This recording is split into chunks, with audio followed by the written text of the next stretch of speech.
Hi, everyone. Hopefully you can all hear me. Um, just trying to, Yep, we can hear you. okay, perfect. All right, we can go ahead and get started. My name is Maria Bashir. I am a neuroradiologist at Loyola. A little bit about myself. I grew up in the suburbs of Chicago, and I went to college at the University of Chicago, went to med school at the University of Illinois, I went to radiology residency in the University of Louisville, in Louisville, Kentucky, and then I did a 2-year neuroradiology fellowship at the University of Wisconsin.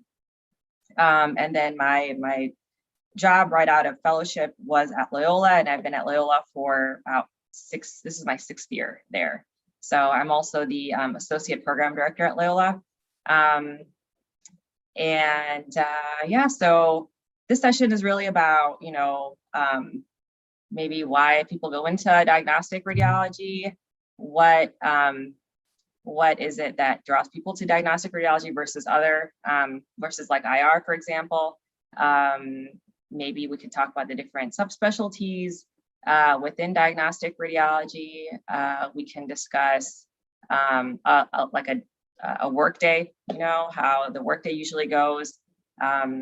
So feel free to put any questions, comments that you have within the chat, and then we can continue. So it's supposed to be pretty informal. I wish I had like a fireside or something to sit next to and show you guys, cup of coffee or something.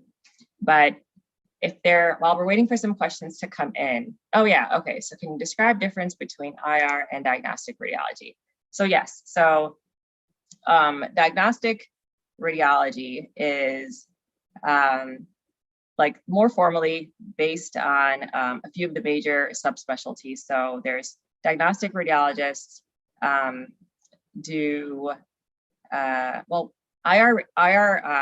radiologists do more procedures. They're more procedure oriented. They have different training. Their fellowship is with interventional radiology. Diagnostic radiologists are sort of lumped into another, it's really IR and non-IR subspecialties, although both do both. So you have interventional radiologists that did their interventional training that still read diagnostic imaging. And then you have general radiologists who, or body radiologists, or MSK radiologists, or neuroradiologists that still participate in procedures. So it just depends on what procedures you want to be involved in. I think it's good to go to a residency program that trains you to do a lot of procedures, because you don't know what your job will be after you leave here. For interventional radiology, now the pathway, there's 2 different pathways for that. One is, doing your 4 years of diagnostic radiology. And then in your last year, you're more IR based. That's the ESIR pathway. Then you apply for a 1-year fellowship. And then the other way is to get into a, interventional radiology residency from the get-go. So that's a whole different thing. But for me, it was more, I just enjoyed the diagnostic part, not so much the more treatment part of medicine. So that's why I really liked diagnostic radiology. Okay, favorite part of working. My favorite part, hands down, is the residents. I enjoy teaching residents. They put a spring in my step. They keep me young. They keep me up to date on everything. So the residents are definitely one of my favorite parts. The other thing that I like about Loyola in particular is that it's teaching is valued. So Loyola has research, obviously, but it's not the most research heavy. It's not a powerhouse, I would say, for research. So, and that fits my style. So it depends on what your style is, what you're interested in. You don't, after going through training, you don't want to be doing something that you don't love doing. You should enjoy every part of what you do. So that's my favorite part. 1 year, I'm just flying through these questions, so you guys can just interrupt me as I'm trying to cover a lot of ground. All right, so let's see, 1 year versus 2-year neuroradiology fellowships. Okay, so I did 2 years because I wanted to make myself the most competitive to come back to Chicagoland doing a 100% neuroradiology job in academics. So I figured for that, I should probably do a 2-year neuroradiology fellowship, because in my 2nd year, I learned a lot of head and neck imaging. which for a lot of neuroradiologists, just because you are a neuroradiologist doesn't mean that you adore head and neck imaging like I do, because head and neck is its own sort of different animal. So with that, I feel like the second year really helped me become better at that, and that was sought after for as far as training goes. So I think that's definitely what helped me get my academic job. So let's see, which fields of diagnostic radiology offer more chances for patient-facing interactions and procedures? Okay, so let's see, body imaging, depending on how ultrasound heavy you are, ultrasound, especially if you do pediatrics. So pediatrics, I would say there's a lot of patient interaction. They're interacting with kids all the time. So that's a really good field if you want to do that. Any ultrasound that comes in, usually at places that I've been, the attendings, residents are there ultrasounding themselves and just being really involved. There's lots of procedures, also lots of fluoro procedures on kids. Kid may hit you after that fluoro procedure, but you are interacting with them. Let's see, body imaging. So depending on where you're trained, they do biopsies. They do, like minor IR procedures. So there is some interaction with that on the procedure end. Breast, obviously, breast is part of diagnostic radiology, and they do they interact with patients a ton. I mean, basically all of the diagnostic patients that come. So you have screening mammograms, which are just read in a different room. And then if there's something that is abnormal on a screening mammogram, then that patient is called back. And that patient then is probably going to be seen by a mammographer. So whether it's because they need to be ultrasounded, they need to be, maybe biopsy needs to be done that same day. They do tons of procedures. They do ultrasound guided and MR guided procedures as well. So that's really patient heavy. The places I've been at, the mammographers also do the biopsies and call the patients with their results. So you're telling them that that they have cancers. It's a lot of patient interaction. Neuro, we do lumbar punctures and myelograms on patients. So we'll see them at that point. That's usually what most practices have as far as neuro intervention goes. There's also neurointerventional that you can do, which is doing catheter assisted, you're doing strokes, which means you're plucking out clot basically from a patient who's actively infarcting. It's really amazing, interesting. There is a few pathways to get to neurointerventional. Neurology has a pathway, neurosurgery has a pathway, but we are the OGs for that. So if you still want to do it as a radiologist, there is a fellowship that you can do for that. So there is, depending on what you want, there's a lot of that. IR obviously has a lot of patient interaction as well. All right. In your opinion, what role will AI play in the future of radiology? All right. So this is a hot question that comes up a lot. And so radiologists have to embrace AI. Like that is the future.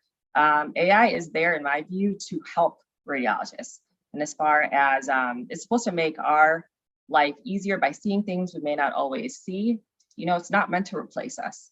And I think what can happen later is that radiologists who use AI may replace radiologists who don't use AI. So it's going to be up to date on that. There's lots of radiologists that are, developing AI and how in sort of helping imaging evolve. So it's not, I think, something that is in competition with radiology. It's more to evolve the field, to sort of like help us get even better at imaging. All right. My favorite part of working Monday to Friday. Yes, awesome. Do you think with the majority of residents going into fellowship, there will be a push for future radiologists to pursue multiple fellowships? Maybe there might be. I think that there is at the end of your fourth year, so your PGY 5 year, because again, after med school, you need to do a prelim year in something, pediatrics, internal medicine. So most people do. You can do surgery. You can do a transitional year. So after that 1 year, then you have 4 years of diagnostic radiology, and then you do fellowship. So that's a lot of years, guys. Like it's a long time to train. and each fellowship is a year at least. So, at some point you have to like say, okay, I'm done with training, I need to work, right? So with that in mind, there is a mini fellowship that most places have now. It's usually at least 3 months in your last year, in your PGY 5 year, where you focus on one field, so one subspecialty. So it could be, say you want to do neuro as a fellowship, but you maybe want a private practice job where you want to be comfortable reading some degree of mammography. So in that case, you should do that 3-month mini fellowship in mammography and then do your neuro fellowship. I know some people end up doing 3 months of neuro and then do a neuro fellowship. And I don't know if you want to broaden if you want to learn more, if you want to be able to do more after you graduate, then it's probably good to change it up. So yeah, but there is that option. Most places have that, doing a 3-month mini fellowship. Some places might have a 6-month mini fellowship. So you just have to pick and choose appropriately. Let's see. Best for patient facing, breast IR. Oh yeah, sorry, Morley, you're like helping with this. Thank you. What does the future look like in terms of choice of practice model? Do you feel like radiologists will experience pressure, financial, otherwise, to join large, maybe multi-city conglomerate groups? How do hospital-based radiologists compete against teleradiology firms for contracts? Wow, that's a difficult question. Let's see, as far as the first thing, how do you feel like radiologists will experience pressure?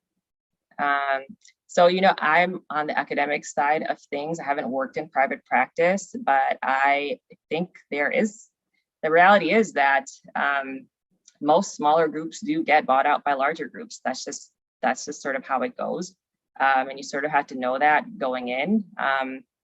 So ultimately, though, you have to sort of figure out, what do you want out of this, right?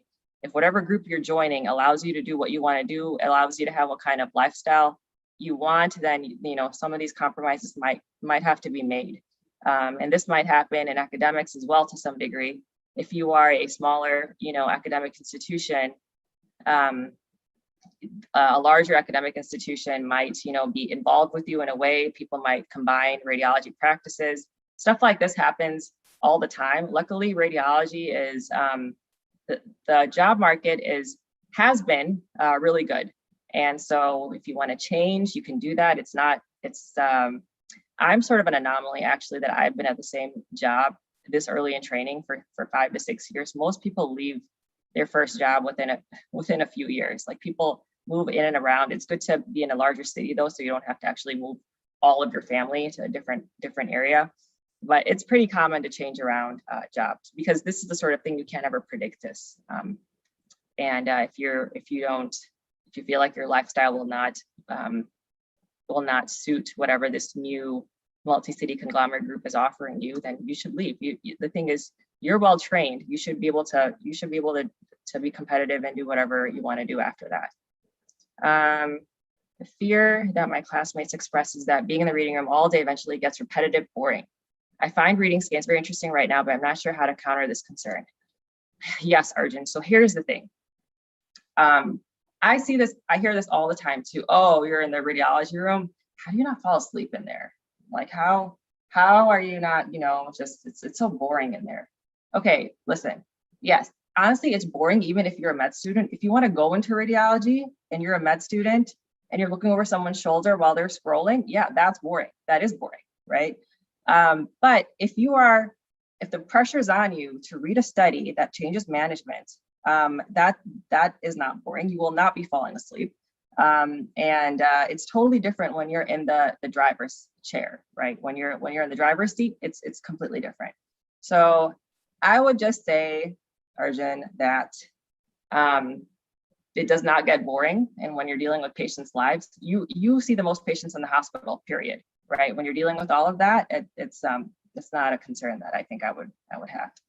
All right. Does radiology have a lot of free time, or is it busy all the time? It depends on what you want. So if you want to be in a group where it's all what you want. So if you're in a private practice group where your partner, you were trying to make partner, you might have to work many hours. You might have to work faster. You might have to drive to a few different places. But you're doing that because you want to earn more. So that's your trade-off. Whatever you want to do, you're able to do. If you want to do, I have a colleague who is 60%. So he's part-time, and he goes to India to visit family. He goes to his condo in Miami. So it just depends on whatever you want. It's obviously not busy all the time.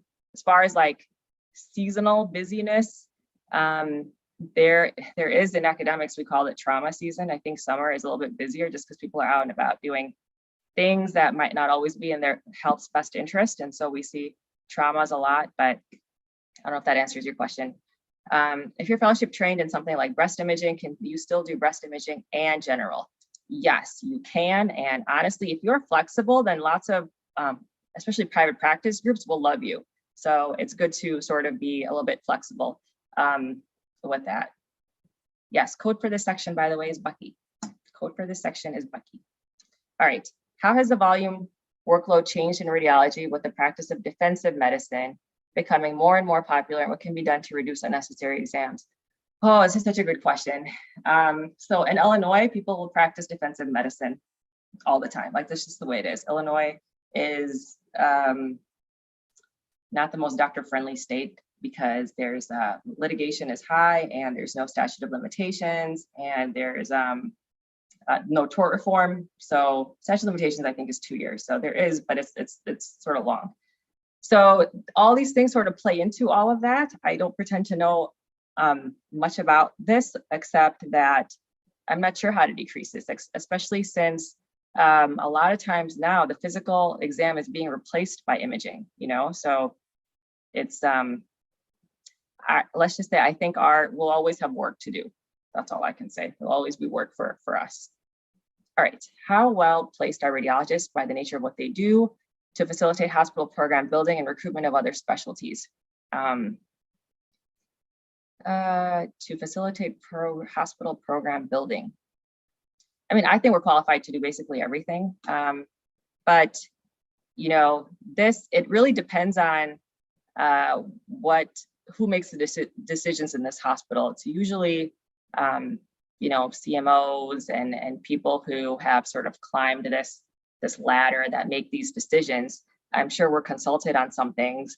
Me at my level, I can't make any decisions. So for somebody who is in private practice, maybe they can have more say. But yeah, I'm not sure how to answer that any better than that. I'm sorry. Let's see. All right, I think we have gone through these questions. As far as I don't think sort of brushed upon why I went into radiology, is because I enjoy the diagnostic part of it more than anything. I enjoy the puzzle of it. I went into neuro because I think it's the highest value real estate. I think it matters the most. I think everything is there to serve the brain. I'm sure my colleagues may disagree, but I think just that's the truth of it, right? Let's see.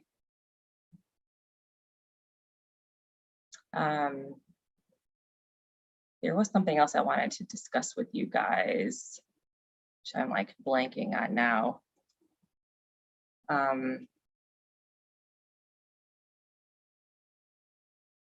Typical day. Okay. Typical day for me is coming in at 8 a.m.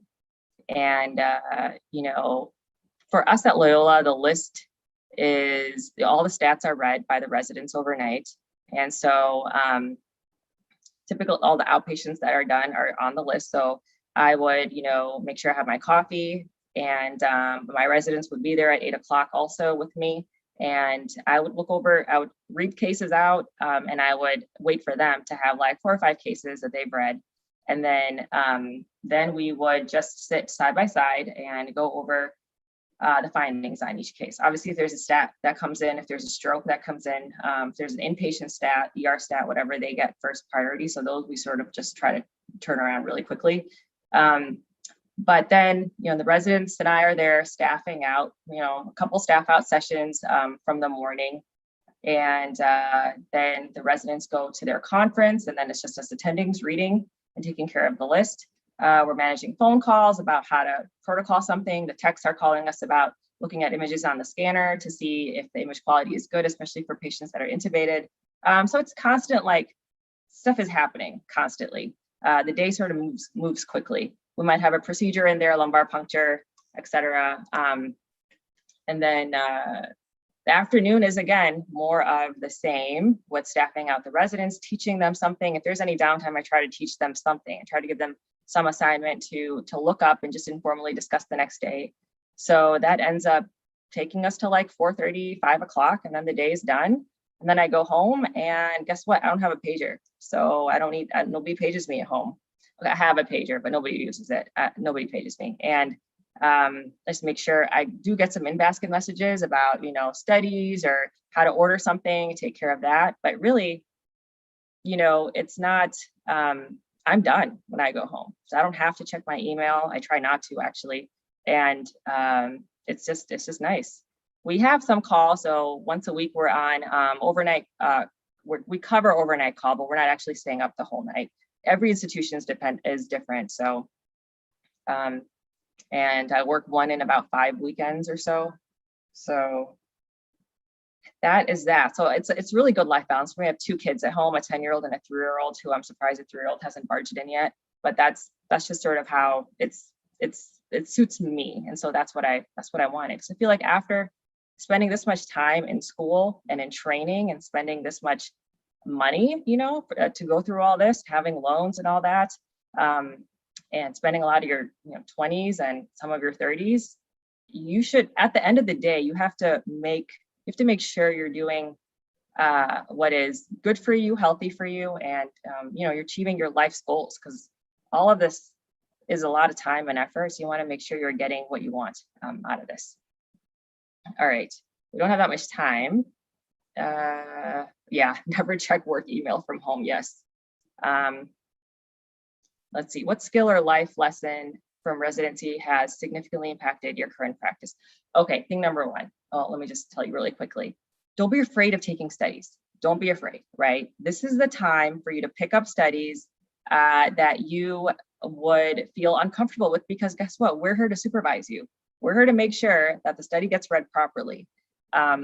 When you are an attending, you may or may not have that, right? So your name goes on that study. And if you don't have the right approach to read a study, then you missed out on your diagnostic training. Like, you should definitely be fearless in picking up studies when you are a resident. Speed is important. The more you see, the better you'll become. A first-year resident that staffs out with me, I don't expect them to know the answer, right? But I do want them to go through more cases so they see more, right? I don't want them to spend 20, 30 minutes on a head CT. No, thank you. Like, look at it for 5 minutes, come and staff out with me so that we can talk about it, explain more about it. So you have to get the comfort with all of that. The training is the time to do it. So yeah, it's one thing I want to impart. Let's see. I think that is about it. So I wanted to thank all of you guys for coming and joining us on this expo. And it's a lot of fun. You guys all make it fun, and it's good luck with radiology. I think it's the best field in the world. So congratulations on choosing that, hopefully. And yeah, you all come to Loyola, hopefully I'll see you. Right. Take care. Oh, also, sorry, be sure to fill out your post survey and put in all those codes for a chance to win Oculus. Forgot what it is. I had to Google what that was, by the way, guys. It's a virtual reality thing. It's really cool. Okay, so yeah, do that. All right, bye.